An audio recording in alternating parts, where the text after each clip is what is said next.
All right, let's investigate some infinite series here. This is section 9.3 from our textbook. Let's start off with, how about just a definition? So an infinite series, let me just write definition. It's simply an expression that can be written in the form, oops, in the form, and then I'm going to come down here and we're going to do a big fancy capital sigma. That's a Greek letter. We're going to go from k equals 1 to infinity. Sometimes we use k, sometimes we use n. Those are the two most popular letters used here. Sometimes we'll use a sub n here. I'm going to go u sub k here. And that's it for the notation officially. Now, what does this mean? Well, what this means is we can go find the individual terms. If you look over here, you'll see k has to be 1 first. So we'll say 1 goes in for k. There's your k right there. So the first term is u sub 1. Now, sigma means you're going to add these things up. So we're going to go up the ladder here, and we're going to work our way from k equals 1 to k equals 2, all the way to k equals infinity. So we're going to add u sub 2 plus u sub 3 plus dot, dot, dot, plus some generic term u sub k plus dot, dot, dot. And we're going to stop with the dot, dot, dot. That means it goes on forever. Okay.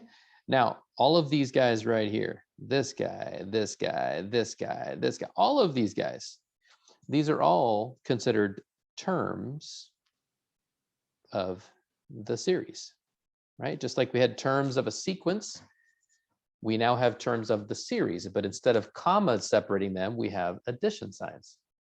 All right, so a couple of other things. Let's see here. This guy right here, let me just grab that guy, and we'll make a little note from there. This would be the formula for the general term. Sometimes they'll say the kth term. And I say kth instead of nth because we're using the letter k as our dummy variable in the notation. The other thing I will mention is that this guy right here, this is called sigma. Sigma. All right. So it's just a fancy, nice, this right here is a nice compact way of saying, hey, I want to add up a whole bunch of things. In fact, I want to go on to infinity. I got a whole bunch, like so many, I can't even count how many because it goes on forever. Okay. So, all right, let's get into some practice problems, some investigations, if you will. Feel free to pause the video anytime you need to get caught up if I go a little too fast for you. So a first example, we're just going to investigate this repeating decimal 0.222222. Obviously, we know that we can write that as 0.2 with the bar over it. So in fact, let's go over here on the right side, and I'm going to do a little separator. Let me zoom out for a second. Still a little bar here, and then let's get back in there. Okay. So what I'd like to do is just rewrite that 0.222222. All right, and that's equal to 0.2 bar. So let's just make that known over here on the right side. And if you would follow me along here, we're going to break this into a sum of a whole bunch of terms. In fact, I'm going to take that 0.2, that 0.2 right there, I'm going to put that as my first term. I'm going to add to that 0.02. Now, if you were to think about that for a quick second, let me just go like this. What you have there is 0.22. Okay, I think you can probably guess what I'm going to do next, 0.002. So if you were to add that, I think I'm off by a little bit. No, that's good. That's lined up very well, 0.222, and so on and so forth. All right, so just go plus dot, dot, dot. So we would keep on going, and it's never going to end. Well, at this point, let's go rewrite that without saying 0.2 and 0.02. Don't say the word point. Let's say this is 2/10, and that would make this 2/100ths. I'm hoping you said maybe to yourself or out loud. I don't know. Doesn't matter. This is 2, 1,000. Great job. You're getting the hang of it. Awesome. And we can keep on going and keep on going. And usually when you get to 10,000, we'll start using a comma there, right? And plus dot, dot, dot. Okay, this is just a little aside over there. But this is still an infinite series. It's a series because you are adding, right? You're adding the terms. That makes it a series, not a sequence. If you had commas in between those terms, this would be an infinite sequence. Well, since we want to add them up to get to that ultimate sum here of 0.222222 forever, well, we definitely need to add them up, okay? Not just put commas in between. All right, next, you will notice that they all have a 2. So let's rewrite this as 2 times 1/10. And this is plus 2 times 1 over 10 squared. And this is plus 2 times 1 over 10 cubed. And plus 2 times 1 over 10 to the 4th, plus dot, dot, dot.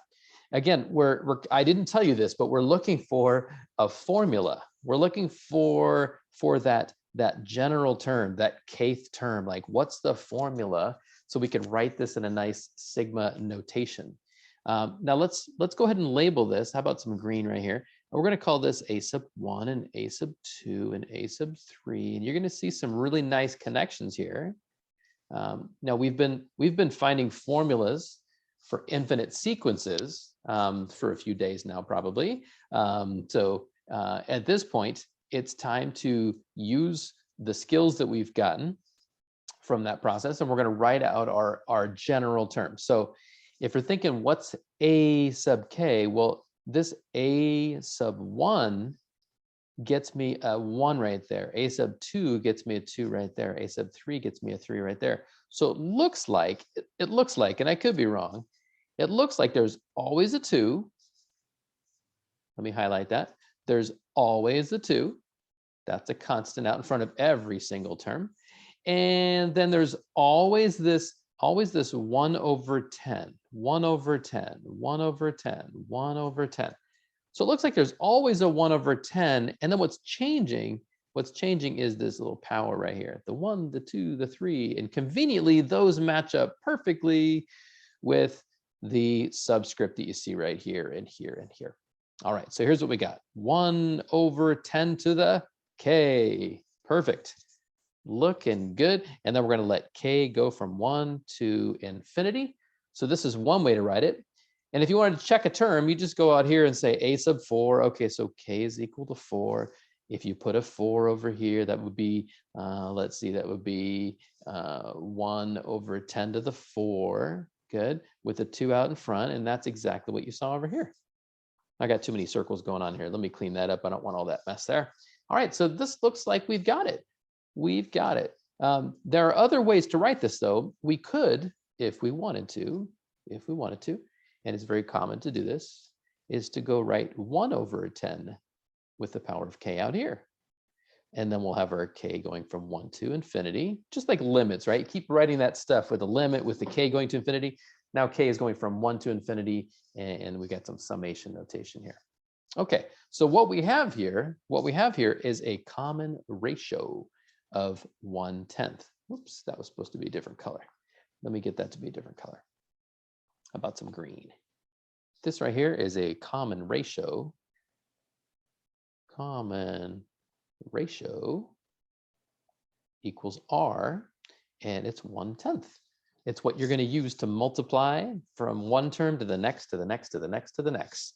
Okay, another way of saying that is it's a common multiplier.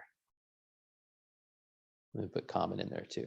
It's a common multiplier. It's what you multiply to get from one term to the next, to the next, to the next, right? Or you could look at it here to here to here. So every time you're multiplying by a new power of, or a new factor of 1/10. There we go. All right, we're looking pretty good. So let's get you an official definition down here. This is an infinite, right? Because it goes to infinity, geometric series. Very popular one. This is going to come up very often for us. So we want to get comfortable with it. We want to get really familiar with this guy. This is an infinite geometric series with r equals 1/10. And furthermore, if you were to take the absolute value of that common ratio r, in other words, take a 1/10, take the absolute value of it, and you might be thinking that's kind of redundant. It's already positive. I know, but I'm setting the stage for some tougher problems where there could be a negative 1/10 as your common ratio, and it's going to switch signs, the terms, from one term to the next to the next. Okay, 1/10 is less than 1. That means the terms are shrinking. Or you could say decreasing. That's supposed to be shrinking there. All right, very good. I think I'm off the screen there. It doesn't like it. There we go. So if the ratio or the absolute value of the ratio is shrinking, that means we can say, therefore, the series converges to S equals A1 over 1 minus R. It's a formula. I want you to memorize it, put some color on it or something, make a big deal out of it. So we're going to go find out what that is right now. Let's do it. So S is equal to, first term A sub 1 was 2/10. We know that was 0.2. You can go back up here. The very first term was 0.2 or 2/10 or 2 times 1/10, whatever. It's all the same. And then you're going to divide that by the difference between 1 minus the ratio, which is 1/10, or you could say 0.2 over 1 minus 0.1, which is 0.2 over 0.9, which if you multiply top and bottom by 10 times 10, what you're going to get is a nice little 2 over 9, also known as, if you put this back in your calculator, you guessed it, 0.2 bar. There it is. Looky here. So look at that. We just came up with a fractional form of that sum of that infinite geometric series defined right about here. Now, let's get rid of all the investigation that came prior to that. If I gave you this, we should be able to figure out, hey, there's a common ratio. Check it out. There's a common ratio, and it's an infinite geometric series. And we can do this little test on the ratio, and we can find out, oh, it's less than 1, so it converges. Bam. And if we know it converges, use this new formula, right? Go plug in your details, go get yourself a nice fractional result. Sometimes it'll be a whole number. In this case, it happened to be a fraction. All right, there we have it. One of a handful of different types of series, infinite series that we just want to have memorized, okay? So infinite geometric series, super duper important. Want to remember those. We just want to recognize them. As soon as you see one, you're like, I think that's an infinite geometric series. If it follows, fits the mold, we can easily do this routine here. Now, by the way, when I said this right here, how it has to be less than 1, if it's greater than 1, if it's greater than 1, I want you to think about that. If that's greater than 1, let's go back over here just for a moment. You don't need to write anything down, but if this 1/10 is bigger than 1, for example, make it a 10 instead of a 1/10. Think about that for a second. 2 times 10 to the 1, 2 times 10 to the 2, 2 times 10 to the 3, 2 times 10 to the 4. Those are getting bigger and bigger and bigger. And if you add them up, because that's what sigma means, you're going to get a divergent situation, okay? It will not converge to some value. All right, hopefully that makes sense to you guys. Let's go ahead and move on to the next example here, which actually, I don't think it's an example per se, but it is kind of a generic write-up for the infinite geometric series. So I'm going to slide down here. If you need to pause it and finish copying what you need to copy, go ahead and do that. Do your best to stay with us though. Don't distract yourself with, your phone or whatever else, or try to watch TV at the same time. Let's stay focused on what we've got going on right here. All right, let me change the color here. I'm going to go to some blue here. That sounds good. So an infinite geometric series. Let's go ahead and write up what the official infinite geometric series looks like. I'm going to use some different letters here. We all know about Noah and his ark. There we go. And let's see, k is going to go from 0 to infinity. You'll notice last time we did 1 to infinity. This time I'm using a general formula that a lot of books will use, and they'll start at 0. And you'll see why in just a second.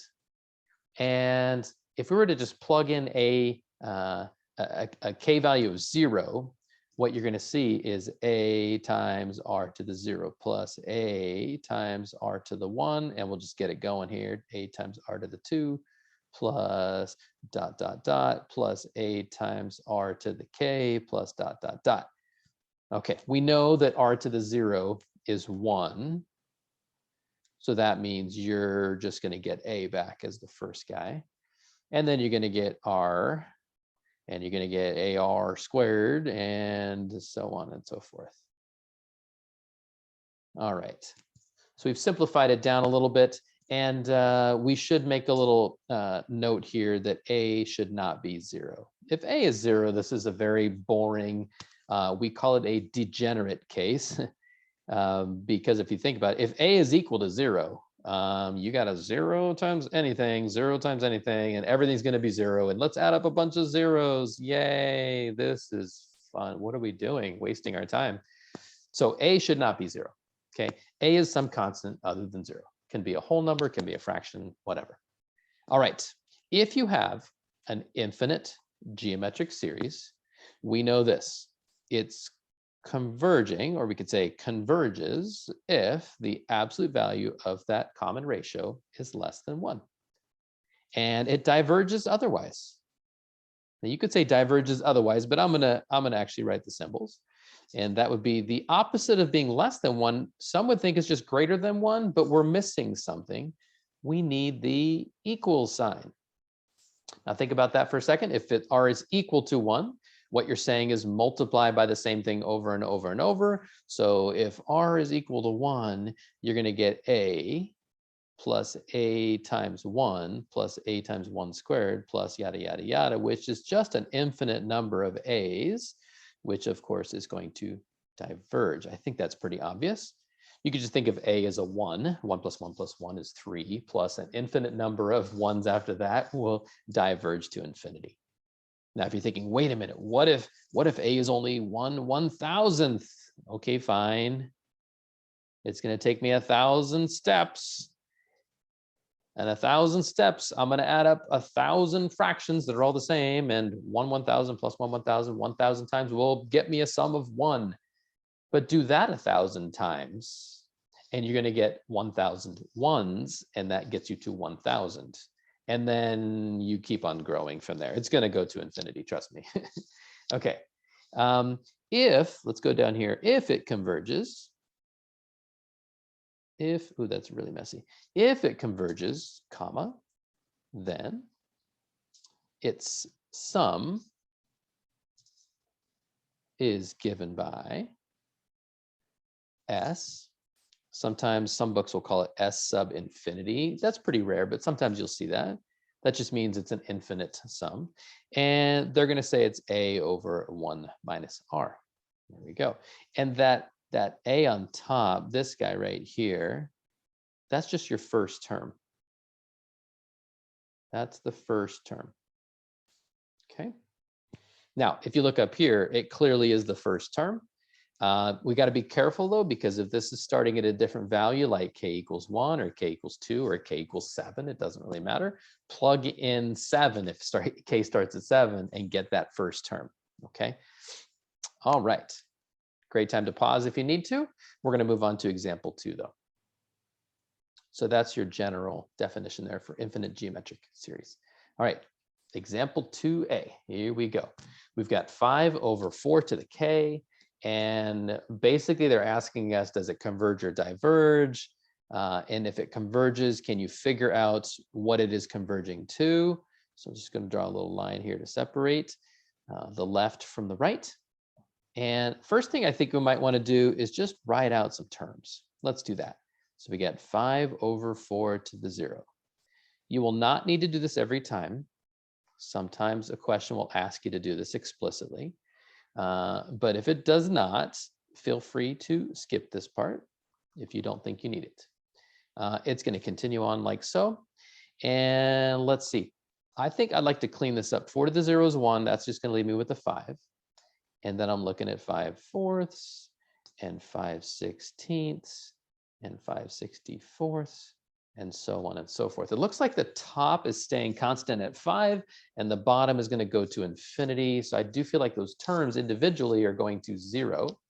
But I can also recognize that this is an infinite geometric series. Now that's the first time I've abbreviated like that, but I'm going to abbreviate like that almost every single time.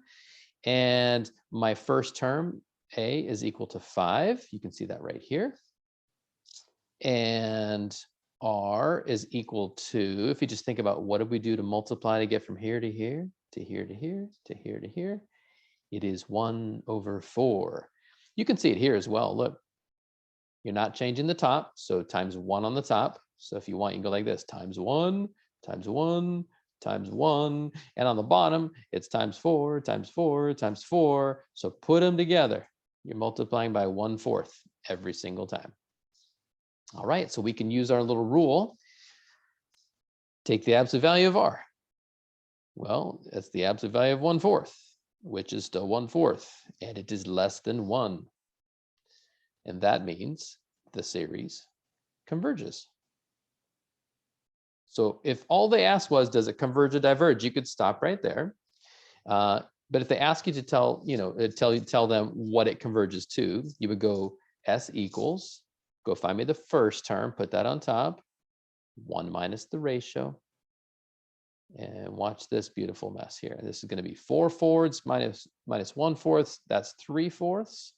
And of course, we don't divide by fractions. We multiply by reciprocals. And then we get 20/3. There we go. All right. You could also write that as, what is that? 6 2/3. Okay, 2 different ways to write the same answer. I'm happy with this one right here. I probably wouldn't rewrite it. All right, make sure you write out that it's an infinite geometric series. Make sure you give the details, okay? And then I definitely want you talking about why you know it converges, all right? Okay, moving on. We've got a part B coming up. Feel free to pause if you need to. I'm not sure if I wrote out part B over here, so I'm gonna double check here. And I don't see it. So let me go ahead and write it in right about here. It's a good spot for it. And let's switch over. How about some orange? So here goes part B. They said K goes from 1 to infinity, not a surprise. Then we've got 3 to the 2K. What is that? And then there's a 5 to the 1 minus K. What is that? And actually, that's our question. What is this? What a mess. Or is it? I think we have the skills to rewrite this in a more familiar form that you are going to recognize here in just a moment. All right, let's start. Let me just copy it down over here. And then we're going to make some adjustments to it. Stay with me here. We're going to bring back the old algebra skills. All right, first up, this guy. We can rewrite that. We have a technique that says, you know what? I can pull the squared inside and leave the K outside. I have a rule that says we can do that, okay? We have a rule that says we can do that. If I gave you this, you would go multiply the 2 and the K. It's the power of a power rule. Good old exponent rules. Okay, next, over here, let's go with maybe some bright pink. No, that's a bad color for this. Can't really see what's going on if I do that. There we go. So now let's rewrite that. So that guy becomes 5 to the 1 times 5 to the negative K. So just a rewrite, that's all we're saying. And again, checking my work, if I gave you this right here, you would probably rewrite it like that, 1 plus negative K or 1 minus K. Those are equivalent to each other. All right, let's keep going. So next, keep your sigma going. Nothing changing over there. Love it, love it. 3 squared, we know what that is. That's just 9 to the k. We've got a 5 there. I don't like the 5 there. I'm going to move the 5 out front. Ask me why. Because I can. I don't want it on the right side. I want it on the left side. It's a constant. We can move it outside of the sigma notation even if we wanted to. Now, you've got just a 5 to the negative k left there. You could move that to the bottom. Let's do that. Here's my 5, and I've got a 9 to the k. Let's move the 5 to the k to the bottom. Look at that. Look at that. This is looking real nice. I don't know if you realize this yet, but these guys have the same exact power. That and that. Same power. So we can write that power once. You know, mathematicians, we like to write things less, right? We want to write it with less, which is funny because I now have to put parentheses. So I don't know how much time it's really saving me, but we can say 9 to the k over 5 to the k is really just 9/5 to the k. And can I get an R? That looks like A times R to the k. There's Noah's Ark. Perfect. I'm mixing stories here. Is it Noah's Ark or is it pirates? What's going on here? Okay, let's keep going. So this right here, this is an infinite, say it for me, geometric series. Very good. With first term, I'm just going to call it first term now instead of A. First term is, okay, I want to slow down a little bit. Let's make sure. First term, let me do some work down here. That would be 5 times 9/5 to the 1, which is just 5 times 9/5. So those cancel, is a 9. Okay, first term equals 9, and common ratio is 9/5, right? That's very obvious from this notation right here. Notice that this guy right here, that 5, is not your first term. 5 is not your first term, okay? Now, in previous problems, you maybe saw that what was out there was your first term. Check it out. That was my first term. It depends a lot on what's going on down here, okay? So be really careful. That's why I tend to not use A is that thing on the top of the formula. I just like to write the first term. I know I did write it right here, A, but I did kind of let you know that, hey, that's the first term of the series. So make sure you plug in that first index value down low, this guy, to really see what's going on for that first term. Okay, very good. So we have an infinite geometric series with first term equal to 9 and R is equal to 9/5. And maybe you can see it already, but the absolute value of R, which is the absolute value of 9/5, is equal to 9/5. And that, my friends, is greater than 1. And that means the series diverges. Now, when it diverges, we actually have less work to do because you can't go use a formula to show what it converges to if it doesn't converge at all in the first place. So there you have it. Some people like to do this instead. They'll go, I wanted it to be less than 1, and then you just put a slash through that. It is not less than 1, so therefore the series diverges. Either one of those is fine, okay? But again, make sure you're telling me this. Tell me it's an infinite geometric series. Tell me what the first term is. Tell me what the common ratio is. Show me this work over here, how you're comparing the absolute value of R to 1, and tell me what you figured out from that. All right, so from the beginning, it did not look like an infinite geometric series, but with a little bit of algebra work, we found out it is. It is. All right, pausing if you need to. Otherwise, we're moving on to the next. Here we go. Time to change pace a little bit or change gears. We have something called the harmonic series. Harmonic series. Now, the harmonic series is basically 1 over k. There is a musical connection. In the interest of time, I'm not going to spend any energy on that, but feel free to look it up. There's all kinds of great videos out there talking about the harmonic series and the connection of music. I love listening to music. I do not know a lick about notes or anything having to do with playing an instrument. So someday I will. I want to take up guitar. Keep talking about that for the last 5 years. I've talked about that. All right, let's plug in. So we get 1 over 1, which is 1, 1 over 2, which is 1 over 2, 1 over 3, and 1 over 4, a very basic series, right? There's not a lot of work involved here. Now, if you look at those terms, those individual terms, those terms are headed to 0. Like if I wrote the sequence, a sub k is just 1 over k. What is the limit of 1 over k as k goes to infinity? Well, we know that that's going to go to 0. This just means the individual terms, not the sum, are headed to 0. The individual terms are headed to 0. Okay, so let's write a little note here. This one, first of all, diverges. Okay, you may not believe that, and that's fine. Someday you'll trust me. The harmonic series diverges. Now I want to say just because the individual terms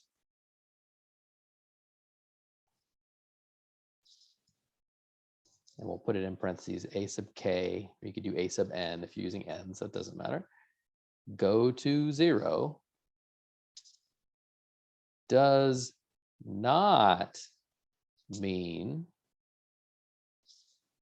that the infinite series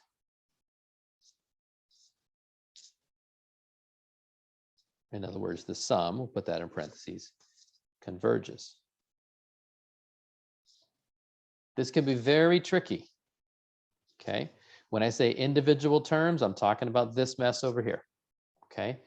We know that the sequence converges, okay? So this right here, we're saying, therefore, the sequence, oops, that's a U, E-N-C-E, converges. Let's be clear. The sequence converges. The series diverges. Okay, the series diverges. The sequence converges. Okay, now the harmonic series is one of our go-to series. We need you to memorize it. It's not very difficult. It's 1 over k, 1 plus 1/2 plus 1/3, and so on and so forth.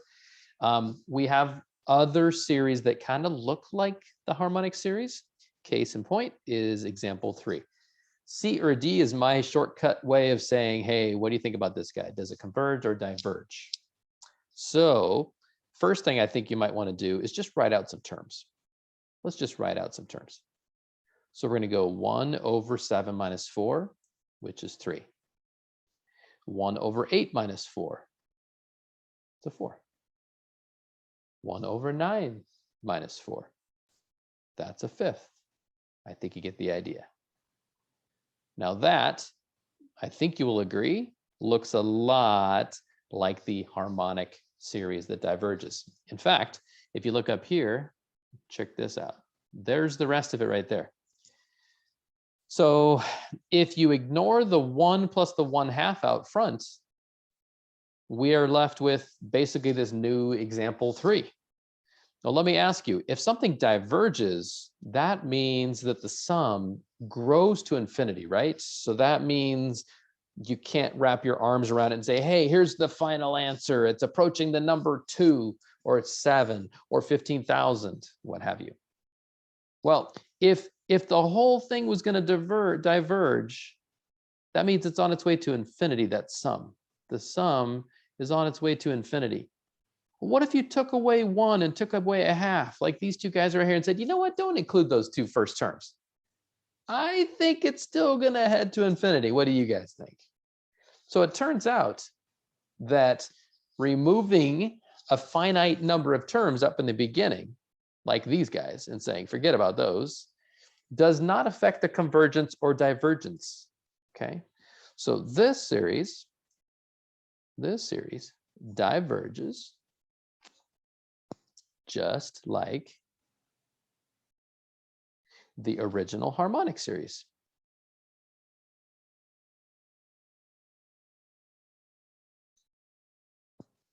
And then we'll say further, we'll say removing a finite number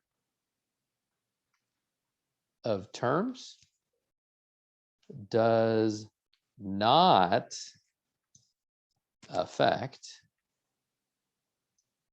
the divergence / convergence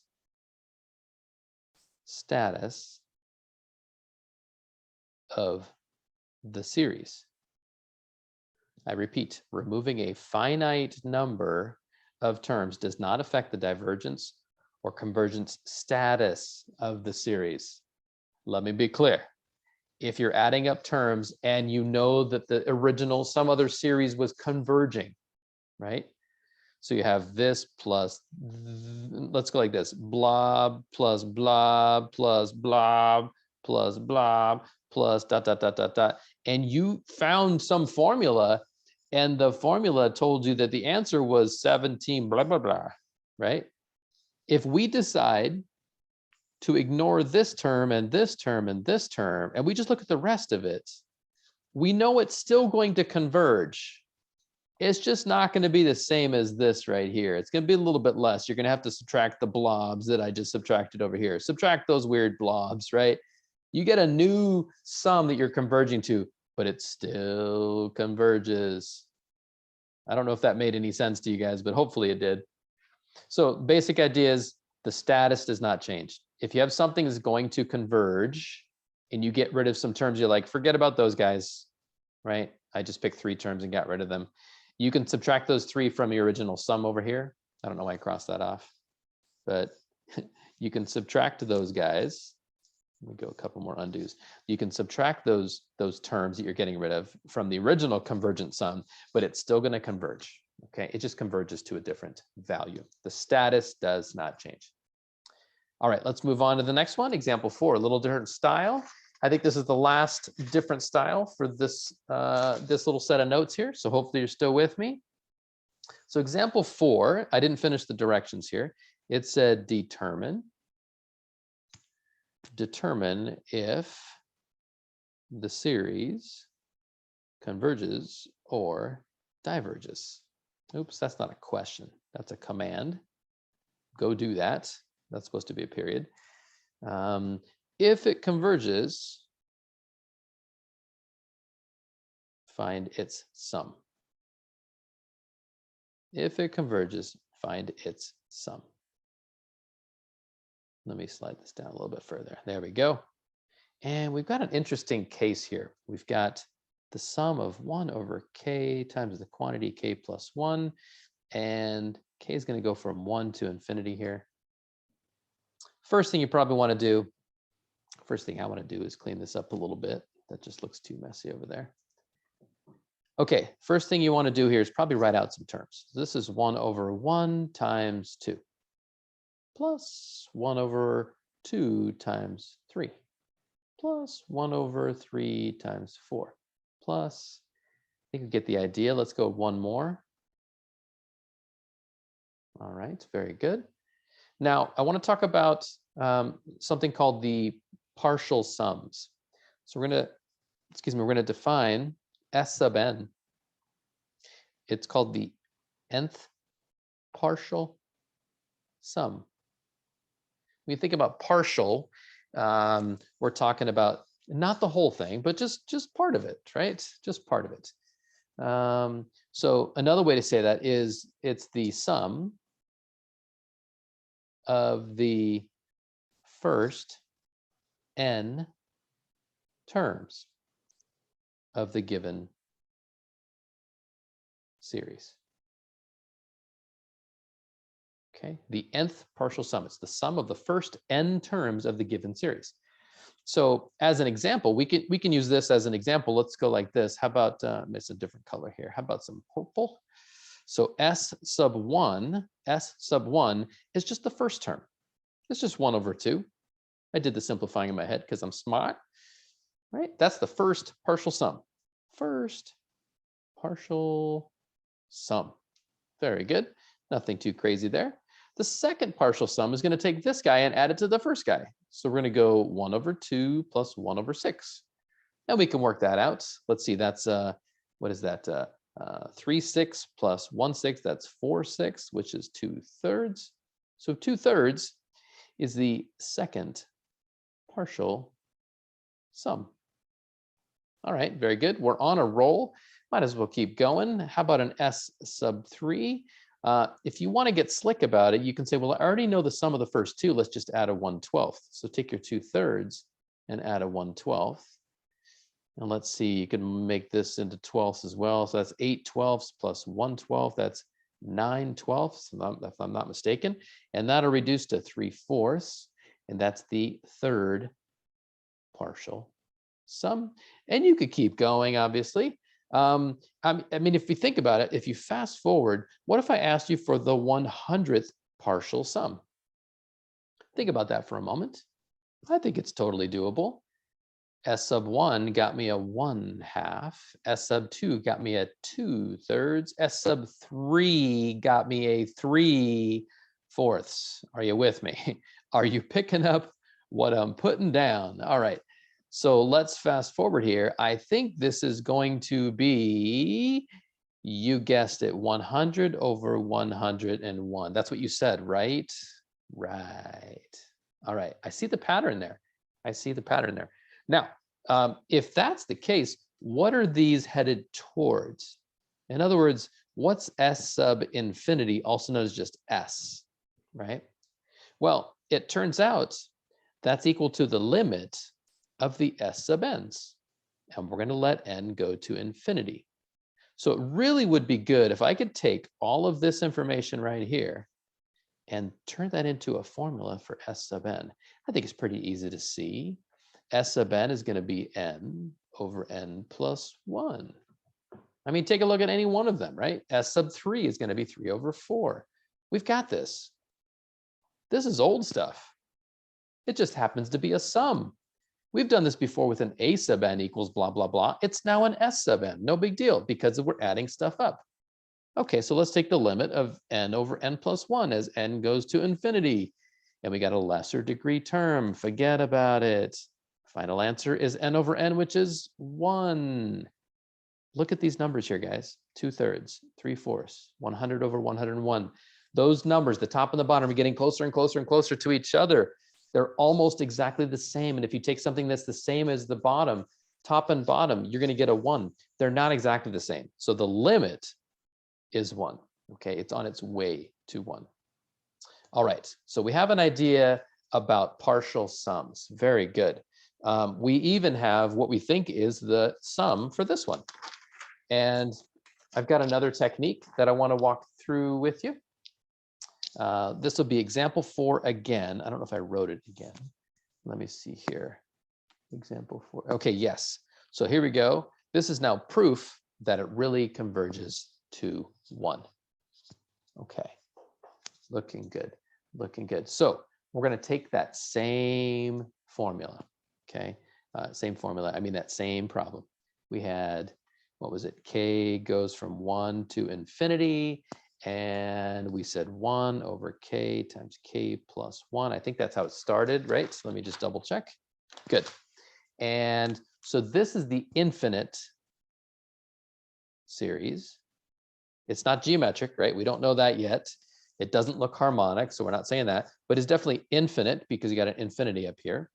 Let's take a look at, let's investigate, in fact, write that out. Let's investigate the corresponding finite series. In other words, we're going to chop it off. We're going to stop at a certain value. We're going to go from k equals 1 up to some value n. And n you can think of as 10 because that's cute and it rhymes, right? So we're going to go k equals 1, 2, 3, 4, 5, 6, 7, 8, 9, 10. We're looking at 10 terms. It's not really 10, but you get the idea. So 1 over k times k plus 1. Well, let's see, that would be 1 over 1 times 2 plus 1 over 2 times 3 and so on and so forth. And at the very end, and there is an end here, it's going to be n times n plus 1. I need to use parentheses on that one because it's got 2 terms there. All right, very interesting. Very, very interesting. All right, so now what I'd like to do is talk about how um, I've got something here that you've seen before. I'd like to break this down. In fact, let's take that guy and let's put him way over here. This is 1 over k times k plus 1. And maybe this looks familiar to you. Oh, yeah. Oh, yeah. So we do a little factoring, k times k plus 1, right? And we're going to do our partial fraction decomposition routine. Yes, yes, yes. It's coming back. Multiply both sides by the denominator, k times k plus 1, k times k plus 1. So I'm going to speed through this pretty quickly here. So there's a 1 here. This is going to be an a times k plus 1. We've done this so many times at this point. Hopefully you have. This will just be times k. And then let's see, I think we would probably let k equal maybe, I don't know, 0. And let's see what that gets us. So that would be 1 equals a times nothing plus 1 plus b times 0. That goes away. And 1 is equal to a. And then we'll let's see, k is equal to -1. That'll zero this guy out. And you get 1 is equal to the nothingness. Actually, let me write it out so I don't lose anybody there. And then we got b times -1. So this goes away. And 1 equals -b, so b equals -1. Okay, what did we just do? What was that all about? It was basically us taking this and finding a way to rewrite it in a factored form. In fact, I'm going to go back to the blue format. So that is equal to, this is now 1 over k minus 1 over k plus 1. Aha! We have found a way to break this into 2 fractions, which you might be thinking, why would you do that? You just made it worse. Actually, no, we made it better. In fact, let me go back up here. Remember, we talked about an infinite series. Okay, so let me get a good highlighter here. So this was an infinite series, and this down here is now a finite series, also known as the nth partial sum. Now remember, on the last thing we did over here, we took the limit of the partial sum formula. That's where we're headed with this. We're going to come up with a different formula for that partial sum. And it's going to come from us writing out some terms. Okay, so here we go. We're going to write out some terms. I want you to stay with me here. So all of that is, all of this is equal to 1 over 1 minus 1 over 2. That's my first term, or pair of terms. You're going to plug in 1 on this guy and then on this guy. Then you're going to plug in 2 because, right, k starts at 1, goes to 2. So that'll be 1 over 2 minus 1 over 3. We're going to write out a few more. Here we go. 1 over 3 minus 1 over 4 plus 1 over 4 minus 1 over 5 plus ... Now, there's more to it. Let's come down to the next line. ... Plus, and I think if we write out maybe just 3 more, that'd probably be good. Now, keep in mind, we're stopping at n. Okay, so the very last term should be 1 over n minus 1 over n plus 1. Remember why? We basically have a k here. N is replacing k. N will go there in place of k, so you'll get an n and an n plus 1 in the denominator. Now, if you look back, these denominators, they're just 1 off from each other, 1 off from each other, 1 off from each other, right? Keeping that in mind, we also have this connection. This 5 used to be a 4, used to be a 3, used to be a 2, right? So we can use that idea to go over here and say, well, n plus 1, you got to drop that by 1, and you got to drop that by 1. The same thing goes for these other terms. So over here, the first term here turned into that term back over there, and it used to be this term over here, I should say. So let's do that here. Drop 1 and drop 1. And you're always adding, oops, no, you're not, you're subtracting. You're always subtracting in between these guys because of this formula right here. So minus, minus, minus. Okay, so now I want to come through with the red pen. I want to do some cancellations. Okay, maybe you don't see it, but let me show it to you. -1/2 plus 1/2, bye. -1/3, bye. 1/4, bye, bye, bye, bye, bye. Okay, what's going to be left behind? Let me highlight what's left behind. How about some green? That's going to be left behind. This is going to be left behind. However, you have a plus and a minus 1 over n. Bye, bye, bye, bye, bye, bye, bye. You have 2 terms left behind. So what we're saying is S sub n is simply that first term right there, 1 over 1, which turns into 1, minus 1 over n plus 1. Awesome. We're almost done. This, the book sometimes will call this, this is the closed form for some S sub n. Okay, closed form. So if you see some directions that talk about the closed form, that just means get me a formula like this. So now we're looking for the sum, the true sum. Let me go back up to the top. This was the true sum, not an S sub n where you're stopping early. This is the true sum, also known as S sub infinity. Like, give me all of them. I want all of them. More, more, more. Okay, so S is equal to the limit of the S sub n formula as n goes to infinity. And then we'll just simply go take the limit of this guy right here. And before you know it, you got your answer. This guy goes to nothing. The final answer is 1 minus 0, which is 1. There we have it. And let's say this. This telescoping series converges